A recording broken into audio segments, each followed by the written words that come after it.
এখন প্রায় পরিবারে গণ্ডগোল হচ্ছে, শুধুমাত্র জমি নিয়ে, ৫-১০ কাঠা জমি নিয়ে ভাই ভাইয়ে গণ্ডগোল, মারামারি, দ্বন্দ্ব ফাসাদে জড়িয়ে যাচ্ছে।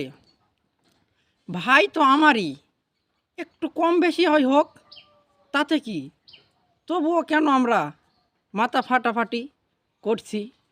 এই ফাটাফাটি করার পরে হাসপাতাল আর থানা পুলিশ নিচ্ছে টাকা।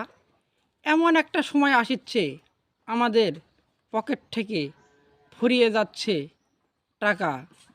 মনে রাখবেন, সব কিছু ঠিকঠাক থাকবে, কিন্তু আমি আপনি চিরজীবনের মনে, সারা জীবনের মনে ঘুমিয়ে যাব। তাহলে কেন এত আমার যুদ্ধ জমিনে কাঁচা পরিবারের সাথে? এমন একটা সময় আসে, আমরা যখন টাকা পয়সা ফুরিয়ে যায় তখন সবার সাথে, ভাই বোনের সাথে মিল হই, কিন্তু সেই মিলটা যদি একটু আগে হন তাহলে তো থানা পুলিশ টাকা নিত না। তাই আসুন, সব কিছু থাকবে, আমরা চলে যাব।